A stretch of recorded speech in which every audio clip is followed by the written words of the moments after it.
አስፈላጊና አስቸኳይ።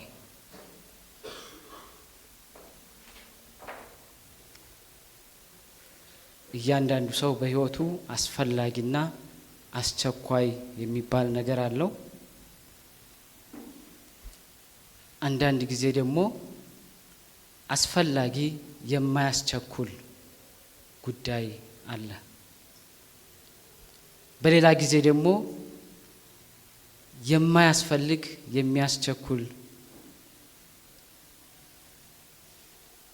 በሌላ ጊዜ ደግሞ የማያስፈልግም የማያስቸኩልም ጉዳይ አለ።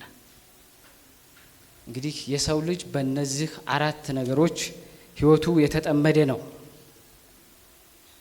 አስቸኳይ አስፈላጊ በተባለ አስፈላጊ የማያስቸኩል፣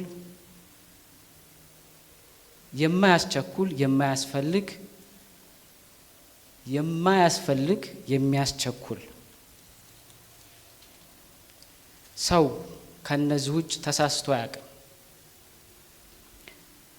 የማያስፈልገውን በማያስፈልገው ነገር ላይ እየቸኮለ ጊዜው ያልቅና የሚያስቸኩለው ወይንም የሚያስፈልገው ሲደርስ ለካ ጊዜው አልፏል። በሌላ ጊዜ ደግሞ ጊዜ የሚፈልገውን ነገር ወይንም ጊዜ የሚሰጠው ጉዳይ ላይ ቆይቶ አስቸኳዩ ነገር ያልፍበትና አሁንም ይተላለፋል ከጉዳዩ ጋር ወይንም የኔ ከሚለው ጉዳይ ጋር። ጌታ ኢየሱስ በምድር ላይ ሲመላለስ ብዙ ወዳጆችና በዙሪያው ስለሱ መልካም የሚያስቡ ከሱም ሐሳብ በተቃርኖ የቆሙ ብዙ ሰዎች በዙሪያው ነበሩ። አንድ ወቅት ከመጽሐፍ ቅዱስ ላይ እንደምናየው ሉቃስ 10 ላይ በመንገድ ላይ ሲሄዱ ወደ አንድ መንደር እንደገባ መጽሐፍ ቅዱስ ይነግረናል። ሉቃስ 10 ላይ ከቁጥር 38 እስከ 42 ያለውን አነባለሁ። ሲሄዱም እርሱ ወደ አንዲት መንደር ገባ። ማርታ የተባለች አንዲት ሴትም በቤቷ ተቀበለችው። ለእርሷም ማርያም የምትባል እህት ነበረቻት። እርሷም ደግሞ ቃሉን ትሰማ ነበር። በኢየሱስ እግር አጠገብ ተቀምጣ ነበረች። ማርታ ግን አገልግሎት ስለበዛባት ባከነች። ቀርባም ጌታ ሆይ እኔ እንዲሰራ እህቴ ብቻዬን ስትተወኝ አይገድህምን? እንኪያስ እንዲታግዘኝ ንገራት አለችው። ኢየሱስም መልሶ ማርታ ማርታ በብዙ ነገር ትጨቆኛለሽ፣ ትጨነቂያለሽ፣ ትታወኪማለሽ። የሚያስፈልገው ግን ጥቂት ወይም አንድ ነገር ነው። ማርያምም መልካሙን እድል መርጣለች፣ ከእርሷም አይወሰድባትም አላት ይላል። እንጸልይ። አምላካችን እግዚአብሔር ሆይ ስለዚህ ማለዳ እጅግ አድርገን እናመሰግንሃለን። ጌታ ሆይ በፊትህ እንድንሆን እድልን ስለሰጠህን እጅግ አድርገን አንተን እናከብራለን። የምናደርገውም ነገር ላንተ ክብር፣ ለእኛና ለሌሎች ሰዎች ጥቅም እንዲሆን አድርግልን። በኢየሱስ ስም አሜን። ክብር ለአምላካችን ለእግዚአብሔር ይሁን። ጌታ ኢየሱስ ከደቀ መዛሙርቶቹ ጋር ወደ አንድ በመንገድ እየሄደ ከኢየሩሳሌም 3 ኪሎ ሜትር ወደምትርቅ ቢታንያ ወደምትባል ማርያም፣ ማርታና አልዓዛር የኢየሱስ ወዳጆች የሆኑ ሰዎች ወደሚኖሩባት ሰፈር ገባ። በገባበት ሰፈርም ማርታ የምትባል ሴት የነ ማርያም እህት በእንግድነት ተቀበለችው። ወደ ቤቷ አስገባችው። ወደ ቤቷም ከገባ በኋላ እንደ ባህሉ እንደ ወጉ እንግዳ ለማስተናገድ ቤቷ የመጣው እንግዳ ነውና እንግዳውን ለማስተናገድ እየባከነች ነው። ወገኖቼ ጌታ ኢየሱስና የነማርታ ቤተሰብ በጣም ቅርብ ናቸው። ቅርበታቸውን የምታዩት ማርታ ወደ ኢየሱስ መጣ፣ እኔ በስራ እየደከምኩ ነው፣ እህቴን እንዲታግዘኝ ወደ እኔ እንዲላካት፣ እኔ ስደክም አይገዳችሁም ወይ አለች። ይሄ ዝም ብሎ ለትልቅ እንግዳ የምትሉት ወይንም አንድ ቀን ለመጣ ሰው አትሉ። ካላቸው ቅርርብ የተነሳ ቤታችን እኛ በህይወታችን በትዳራችን የምንነጋገረው ነው። አንተ እኔ ስለፋ ምን እያረክ ነው ቁጭ ትላለህ እንዴ ልትለይ ትችላለህ ባለቤቴ። ይሄን የምትለኝ ከቀረቤታችን አንፃር ነው። ግን ሌላ ቤት በእንግዲነት ብሄድ ና አትሰራም ወይ አታግዝም ወይ ላልባል እችላለሁ። በጣም ቅርብ ናቸው የማርታ ቤተሰቦችና ጌታ ኢየሱስ። ግን ኢየሱስ መለሰላት። የሚያስቸኩለውና የሚያስፈልገው የቱ ነው? የማርታን አገልግሎት ኢየሱስ አልናቀም። በሌላ ቦታም እንዲህ አይነት ጉዳይ ገጥሞታል።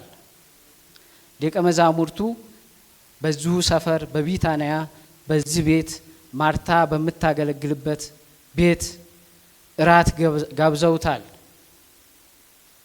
ዮሐንስ 12 ከ1 እስከ 8 አለው ቦታ ላይ ስትሄዱ እራት ሲጋብዙት ማርታ በዚህ እያገለገለቻቸው ነበር።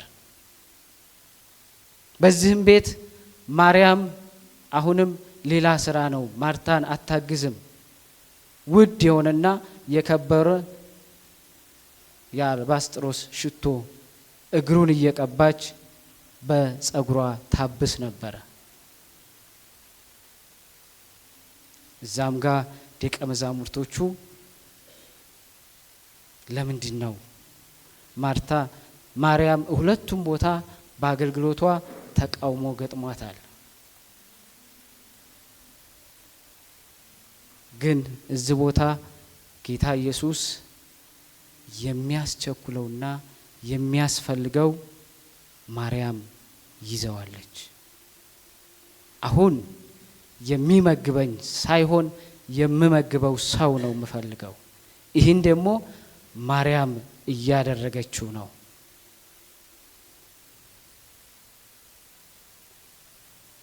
በህይወታችን የሚገጥሙን ብዙ ነገሮች አሉ። በአገልግሎታችን የሚገጥሙን ብዙ የሚያስቸኩሉ ነገሮች አሉ። ግን ጌታ የሚለው ነው ወይስ ጊዜ ይሰጣል የሚለው ለእናንተ እተዋለሁ። መጋቢ ታምሬ ትተባባ አብረኸኝ ታገለግላለህ። ዮሐንስ 12 ከ1 እስከ 8። እሺ ዮሐንስ 12 ከ1 እስከ 9 እስከ 9። ኦኬ። ከፋሲካም በፊት በስድስተኛው ቀን ኢየሱስ ከሙታን ያስነሳው አልዓዛር ወደ ነበረበት ወደ ቢታንያ መጣ። በዚያም እራት አደረጉለት። ማርታም ታገለግል ነበር። አልዓዛር ግን ከእርሱ ጋር ከተቀመጡት አንዱ ነበር። ማርያምም ዋጋው እጅግ የከበረ የጥሩ ናርዶስ ሽቶ ንጥር ወስዳ የኢየሱስን እግር ቀባች፣ በጠጉሯም እግሩን አበሰች። ቤቱም ከናርዶስ ሽቶ ሞላ። ነገር ግን ከደቀ መዛሙርቱ አንዱ አሳልፎ ሊሰጠው ያለው የስምዖን ልጅ የአስቆሮቱ ይሁዳ ይህ ሽቶ ለ300 ዲናር ተሽጦ ለድሆች ያልተሰጠ ስለምንድን ነው አለ። ይህም የተናገረ ሌባ ስለነበር ነው እንጂ ለድሆች ተገዶላቸው አይደለም። ከረጢትም ይዞ በውስጡ ከሚገባው ይወስድ ስለነበር ነው። ኢየሱስም ለምናቀርብበት ቀን ለምቀበርበት ቀን እንድትጠቀመው ተዋት። ድሆችስ ሁል ጊዜ ከእናንተ ጋር ይኖራሉና እኔ ግን ሁል ጊዜ ከእናንተ ጋር አልኖርም።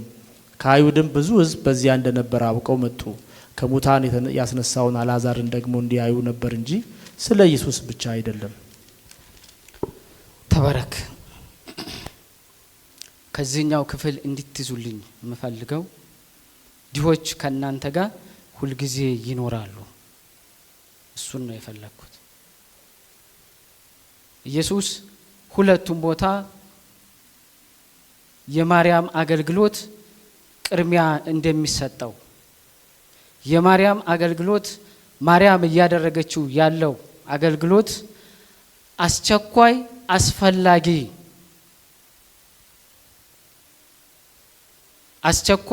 አስፈላጊ ድሆች መረዳት አለባቸው፣ ያስፈልጋል።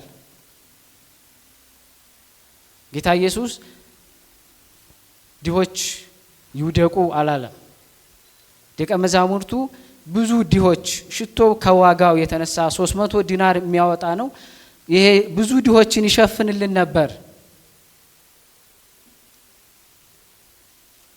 ብዙ ችግረኞችን ከችግራቸው ያስታግስ ነበር። ለምን በከንቱ ይባክናል? ግን አንዲት ሴት በመካከላቸው ግን ከድሆቹ የበለጠ መከበር ያለበት ክብር የሚተውለት ሰው ኢየሱስ እንደሆነ የተረዳች ማርያም አለች። እስቲ ምናልባት ሴቶች ስለ ጸጉራችሁ አስቡ። ሽቶ ቀባች፣ እግሩን በጸጉሯ ታብስ ነበር ይላል። ለሴት እንደ መጽሐፍ ቅዱስም እንደ ባህልም የሴት ልጅ ጸጉር ትልቅ ቦታ ያለው ነው።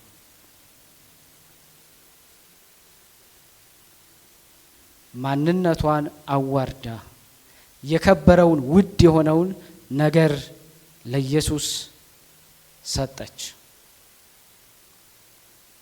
ልክ ነው፣ ቢሸጥ ያ ሽቶ ዋጋ ያወጣል።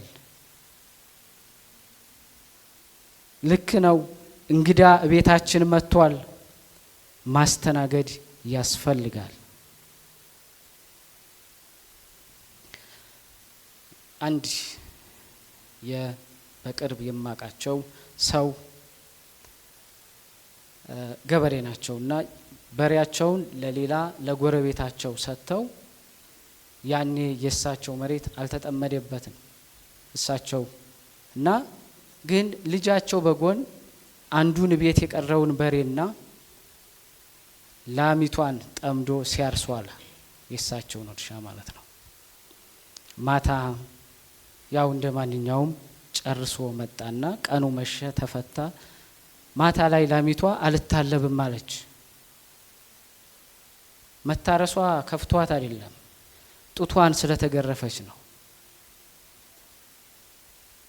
ከዛ መጨረሻ ላይ አባት ከላሚቷ የማልፈልገውን ሰተህ የምፈልገውን ከለከልከኝ አሉት።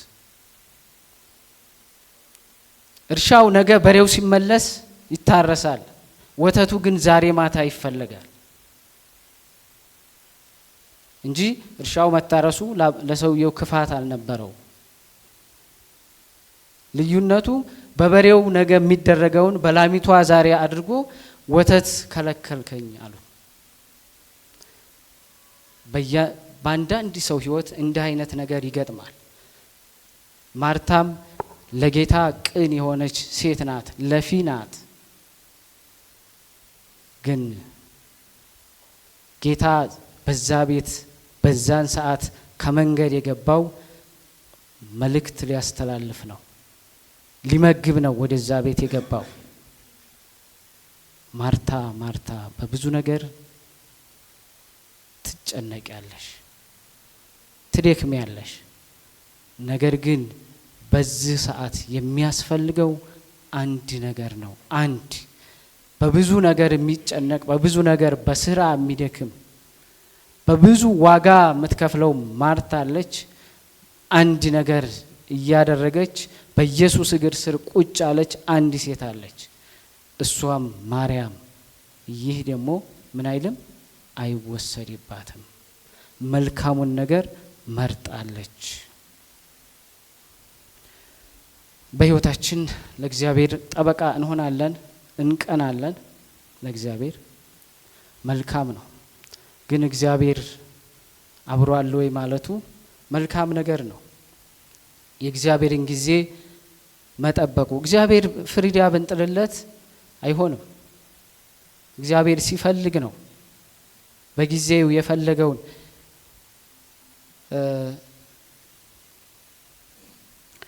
አንድ ጊዜ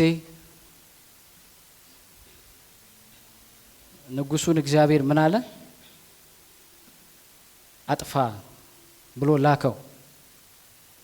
ግን ምን አደረገለት? ለእግዚአብሔር የተሻሉትን የሰቡትን መሰዋ ላይ ቢቀመጥ ሲጨስ ሞራው የሚማርክ ሽታው የሚማርክ ይሆናል ብሎ ያሰበውንና የጠገበውን ንጉስ በእግዚአብሔር ፊት አስሬው እንዴት እንደተዋረደ ላሳየው ብሎ አመጣለት። በህይወት አመጣቸው። ሳሙኤል ምን አለ? ምንድነው የሚሰማይ ድምጽ? ደካማውን አጥፍቻለሁ፣ የሰቡትንና ንጉሱን ማረኪያ በህይወት አምጥቻቸዋለሁ። እንስሳዎቹን ለመስዋዕት ንጉሱን ለመሳለቂያ አምጥቻለሁ አለ።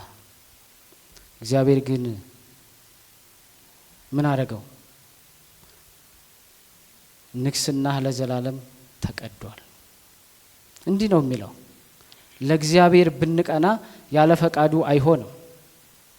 ያለ ጊዜው ለእግዚአብሔር የሚያስቸኩልና የሚያስፈልግ የትኛው ነው? ማርያም ትንቢት የሚመስል ነገር በህይወቷ ታረጋለች። ምን አላት? ምናልባት ለመቀበሪያ ታኖረው ዘንድ ተዋት፣ አታድክሟት። ይቺ ሴት መልካሙን ነገር እያደረገች ነው። ሰዎች ምንም አይነት እሳቤ ምንም አይነት እቅድ ኑሯቸው ሽቶ እንዲቀመጥ ቢፈልጉም ኢየሱስ ግን ነገሩን አልናቀም። ድሆች ከናንተ ጋር ይቆያሉ፣ ያኔ ታረጋላችሁ። እሷ ግን ይህን ያደረገችው ለመቀበሪያዬ ይሆን ዘንድ ነው። እንደ ባህላቸው አንድ ሰው ሲሞት ሲገነዝ ሽቶ ይደረጋል፣ ለደስታም ይውላል። በሰው መካከልም ለመገኘት ይደረጋል። ማርያም ግን እስከዛ ጫፍ ከኢየሱስ ጋር እስከ ሞት ጫፍ ሐሳቧ እንደሄደ ጌታ ኢየሱስ ይናገራል። ወገኖቼ ዛሬ በህይወታችን እነዚህን 4 ነገሮች እንድናስበን ነው እንጂ የነ ማርያምን ህይወት ብዙ ተሰብከነው ይሆናል። ግን በህይወታችን የሚያስቸኩል የሚያስፈልግ የትኛው ነው? የትኛው አገልግሎት ነው የሚያስቸኩልና የሚያስፈልግ? ወይም የሚያስፈልግ ጊዜ የምንሰጠው በውሳኔ የምናሳድረው ጉዳይ የቱ ነው? በውሳኔ የምናሳድረው ወይንስ የማያስፈልግ እያስቸኮለን ያለው ጉዳይ የቱ ነው? የትኛው አገልግሎት ነው እያስቸኮለን ግን በውጤቱ አስፈልግም የሚባለው?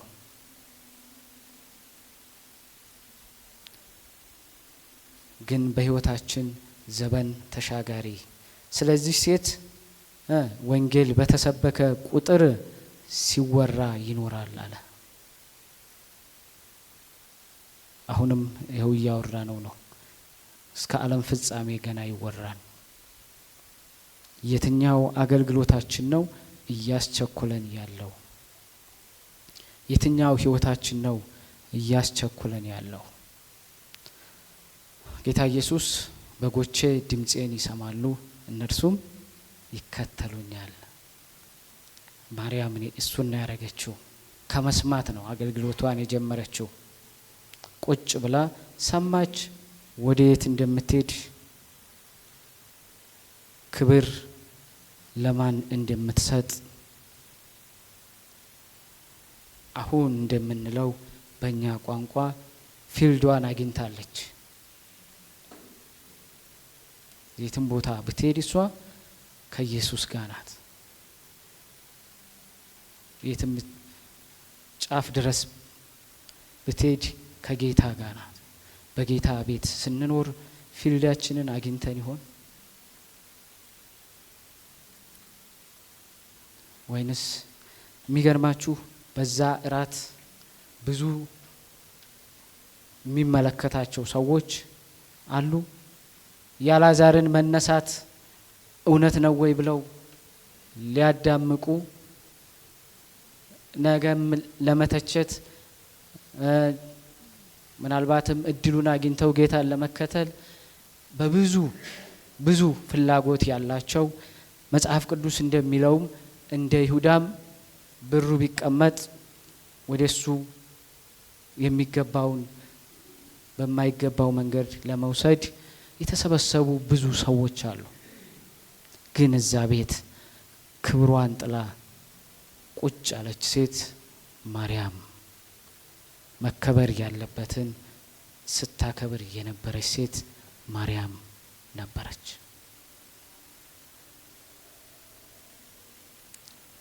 በየዘመናቱ ብዙ ምድርን የሚያስጨንቁ ቤተ ክርስቲያንን የሚያስጨንቁ ለወንጌል የማይመቹ ክርስትናን በኢትዮጵያ በሚለው ትምህርት ወንጌል ምን ያህል እንደተጎዳ ወንጌል ከየት ወዴት እንደነበረ በወንድማችን ስሜ እየተማር ነው። ግን አይታችሁ እንደሆነ ወንጌል የተቸገረው ወይንም የቀጨጨው ወይንም የእግዚአብሔር ሐሳብ ተራምዶ እንዳይሄድ ያደረገው በጊዜው አንዳንዴ የማያስፈልግ የሚያስቸኩል ነገር ባራመዱ ሰዎች ነው።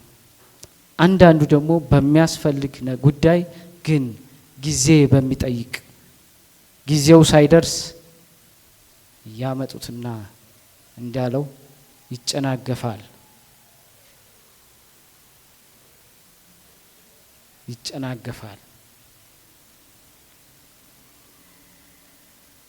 ስለዚህ በህይወታችን ሁለት ነገር እንድናስብ ፈልጋለሁ። በዚህ ማለዳ ኃይለ ቃሌ የሚያስቸኩል የሚያስፈልግ ስለሆነ ነው የምደጋግመው። የሚያስቸኩል የሚያስፈልገው ህይወቴ የትኛው ነው?